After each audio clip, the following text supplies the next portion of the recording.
आज का video personal finance की ऐसी कुछ गहराइयों को छूने वाला है जिनको हम सब अमूमन नजरअंदाज कर देते हैं। ये आपसे रिलेट करती है, ये मुझसे रिलेट करती है, ये हमारे आसपास रहने वाले सभी लोगों से रिलेट करती है। इसलिए आज का टॉपिक बहुत इंपॉर्टेंट होने वाला है। हमारी लाइफ में दो ऐसे रिस्क हैं जिसका आना एकदम गारंटीड है और दोनों ही रिस्क का कवर होना बहुत जरूरी है। जो पहला रिस्क है, risk of dying too early, उसमें आपके ना रहने के बाद आपकी फैमिली को दुख उठाना पड़ता है। दूसरा रिस्क है risk of living too long, उसमें आपको अपने जीते जी दुख उठाना पड़ता है अगर आपने अपनी रिटायरमेंट प्लानिंग ढंग से ना कर रखी हो। आपने शायद वो कहावत तो सुनी ही होगी कि बुढ़ऊ और पिताजी में क्या फर्क होता है। बुढ़ऊ जनरली उसको बोलते हैं जो लाइबिलिटी बन जाता है, जिसके बैंक में पैसे नहीं होते, जो डिपेंडेंट हो जाता है किसी पे, और पिताजी उसे बोलते हैं जो सेल्फ सफिशिएंट होते हैं, जो शायद कभी कभार आपको भी थोड़ा बहुत जेब खर्चा दे दें मगर अपने आप अपने लिए उनको पैसों की जरूरत नहीं पड़ती।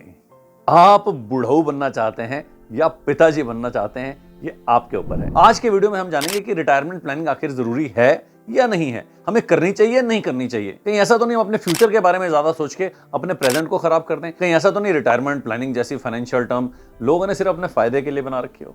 इसको आज हम बहुत ही आसान भाषा में मगर बहुत बारीकी से समझेंगे। ये वीडियो बहुत ही इंटरेस्टिंग होने वाला है। इससे पहले कि आप इस वीडियो में खो जाएं, अगर इस चैनल को आपने अभी तक सब्सक्राइब नहीं किया तो पहले सब्सक्राइब कर लीजिए और बेल आइकन भी दबा दीजिएगा ताकि इस तरह के इंफॉर्मेटिव वीडियो आप तक जल्दी से जल्दी आते रहें। आइए पहले कुछ फैक्ट्स को जान लेते हैं। लिम्बरा की स्टडी ये कहती है कि आप अपनी लाइफ एक्सपेक्टेंसी तक या उससे ज्यादा जिएंगे, इसके चांसेस 84% हैं और 16% इसके चांसेस हैं कि आपकी लाइफ एक्सपेक्टेंसी से पहले ही आपकी डेथ हो जाएगी। तो हम जाते हैं एक बड़े मेजॉरिटी मास की तरफ, 84% चांसेस ये हैं कि आप या तो अपनी लाइफ को पूरा जिएंगे या पूरे से भी थोड़ा ज्यादा जिएंगे। ये है हमारा फैक्ट नंबर 1। और अब हम आते हैं बहुत ही इंटरेस्टिंग फैक्ट नंबर 2 की तरफ। मैं आपसे एक क्वेश्चन पूछना चाहता हूं, आपको क्या लगता है कि 1970, 1980s में लाइफ एक्सपेक्टेंसी क्या थी और आज क्या है? बहुत से लोगों को ऐसा लगता है कि पहले लोग बहुत लंबा जिया करते थे, अब नहीं जीते, मगर सच्चाई यह है कि अब लाइफस्टाइल डिजीज भले ही बढ़ गई हो मगर लाइफ एक्सपेक्टेंसी बढ़ गई है। तो कुछ फैक्ट्स जान लेते हैं, कुछ फिगर जान लेते हैं। तो ये डेटा के बेसिस पे इस चीज को जान लेते हैं। और डेटा ये कहता है कि 1970 में आपकी लाइफ एक्सपेक्टेंसी थी 50 ईयर्स, 1980s में हो गई 55 ईयर्स, 1990 में हो गई 58 ईयर्स, 2000 में हो गई 61 ईयर्स और 2010 में हो गई 66 ईयर्स, 2020 में ये हो गई है लगभग 72 ईयर्स। तो जो लाइफ एक्सपेक्टेंसी हमारी 1990 में लगभग 60 ईयर्स की थी वो आज 72 ईयर्स की हो चुकी है। और ये ग्राफ अगर इसी तरह से चलता रहा, जैसे बढ़ता जा रहा है वैसे ही बढ़ता रहा, तो जब तक आप और मैं रिटायर होंगे तब तक शायद ये लाइफ एक्सपेक्टेंसी बन चुकी होगी 80 या 85। और ये मैं नहीं कह रहा, ये तो डेटा कह रहे हैं और ट्रेंड कह रहे हैं। तो मतलब मैं झूठ बोल सकता हूं मगर डेटा झूठ नहीं बोल सकता। ये जो लाइफ एक्सपेक्टेंसी बढ़ रही है, इस चीज से क्या बोलना चाह रहा हूं मैं, क्या निष्कर्ष निकलता है? इस चीज से निष्कर्ष निकलता है ये कि पहले आप तकरीबन 25 साल की उम्र में कमाना शुरू करते थे, आज भी 25 साल की उम्र में कमाना शुरू करते हो। पहले आप रिटायर हो जाते थे 60 साल की उम्र में और 60 साल के बाद मान लीजिए आपकी लाइफ एक्सपेक्टेंसी थी 65 साल तक की। तो मतलब आपने काम किया 25 साल से लेकर के 60 साल, मतलब कितने साल? 35 साल। और आपकी लाइफ एक्सपेक्टेंसी कितनी है? 65 साल। तो 60 से 65 कितने साल बचे? 5 साल। प्रोविजन कितने साल का करना है? 5 साल का। तो मतलब 35 साल कमाने के बाद प्रोविजन करना है सिर्फ 5 साल का। आप बोलोगे उसमें क्या हो गया, 5 साल रिटायरमेंट के और 35 साल नौकरी के, वो तो अभी भी है ना? नहीं, अभी वो बिल्कुल भी नहीं। पहली बात यह है कि पहले एक तो सरकारी नौकरियां बहुत लोग करते थे, दूसरी बात यह है कि पहले लोग लंबे समय तक काम करते थे। आज की डेट में खास करके स्ट्रेस एनवायरनमेंट में आदमी 45 या 50 साल तक रिटायर हो जाना चाहता है या ऑर्गेनाइजेशन उसको रिटायर कर देती है। 50 साल भी मैं आपको आउटर साइड में बोल रहा हूं, मगर चलिए आपकी तसल्ली के लिए 55 साल मान लेते हैं। वैसे होता नहीं 55 साल, मगर 55 साल मान लेते हैं। तो हमने 25 साल से काम करना शुरू किया, 55 साल तक काम किया, कितने साल हो गए? 30 साल।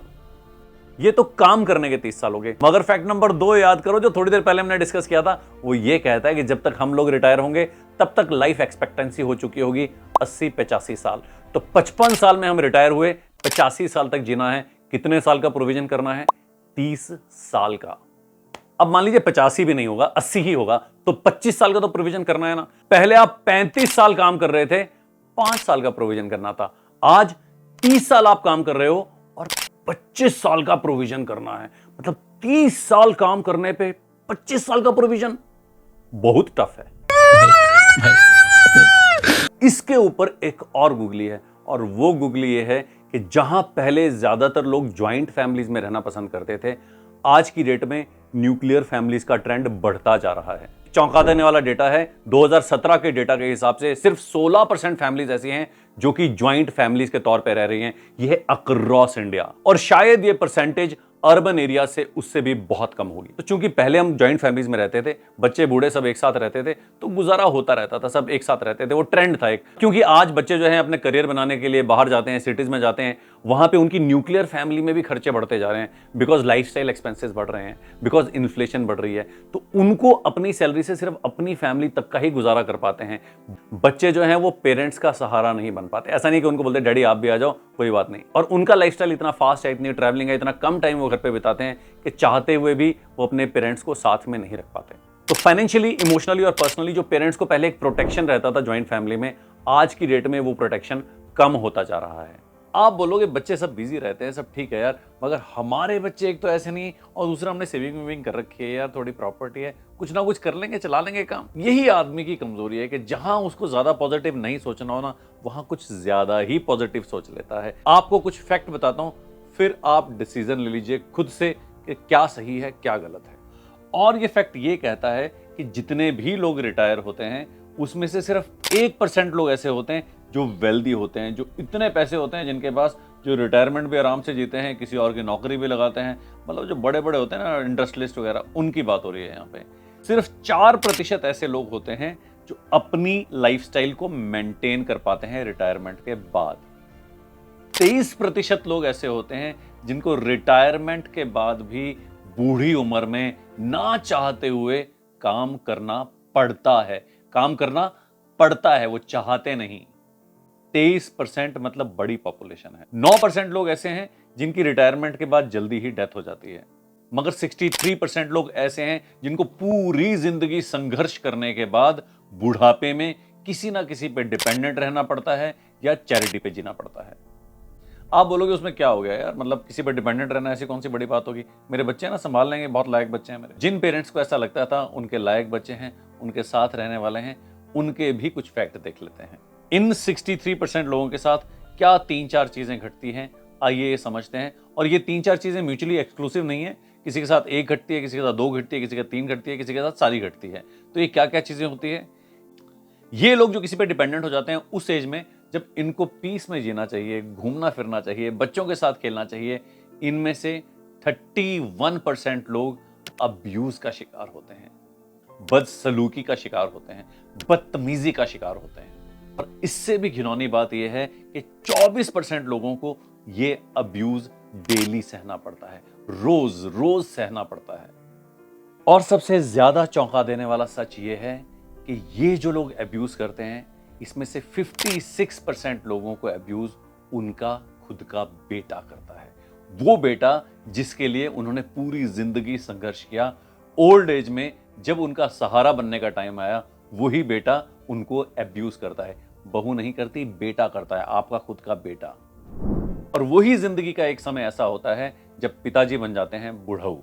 अगर आप अपने 55-60 साल के बाद उस तरह की जिल्लत वाली जिंदगी नहीं जीना चाहते, तो आपको एक्शन लेना होगा आज।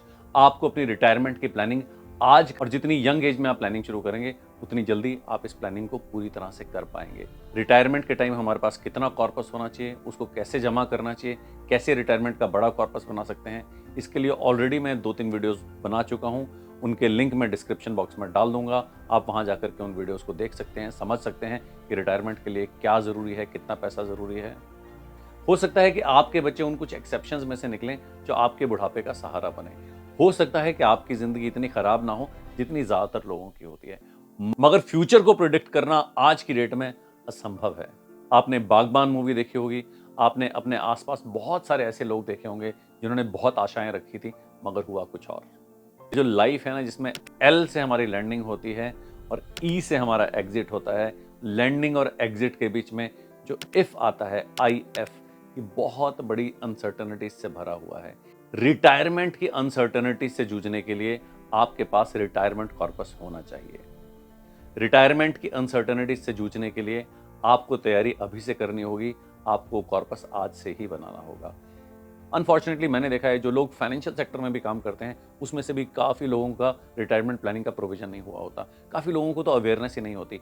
उम्मीद करता हूं कि इस वीडियो से आपकी अवेयरनेस बढ़ी होगी। आप ये ज़रूर चाहेंगे आप अपने चाहने वालों, अपने जानने वालों की अवेयरनेस भी बढ़ाएं। हम एक एक के पास जाकर के उनका हाथ पकड़ के रिटायरमेंट प्लानिंग का प्रोविजन तो नहीं कर सकते, मगर इस वीडियो को हम ज़्यादा से ज़्यादा लोगों तक शेयर ज़रूर कर सकते हैं। जो लोग भी आपकी लाइफ में इंपॉर्टेंट हैं उन लोगों के साथ इस वीडियो को शेयर ज़रूर करें। कम से कम 5 से 10 लोगों के साथ तो ज़रूर ही करें। अगर आप इस चैनल में नए हैं तो चैनल को सब्सक्राइब कर लीजिए, बेल आइकन दबा दीजिए ताकि इस तरह की वीडियोस आप तक जल्दी से जल्दी आते रहें। उम्मीद करता हूं कि आप इस वीडियो से रिलेट कर पाए होंगे। अगर आप रिलेट कर पाए और वैल्यू मिली तो लाइक बटन प्रेस करना मत भूलिएगा। इसी तरह के इंफॉर्मेटिव वीडियो मैं आप तक लाता रहूंगा। आप अपना ख्याल रखिए, रिटायरमेंट प्लानिंग का प्रोविजन जरूर करिए, इस अवेयरनेस को ज्यादा से ज्यादा लोगों तक पहुंचाइए। अपना ख्याल रखिए, खुश रहिए, टेक केयर, बाय बाय।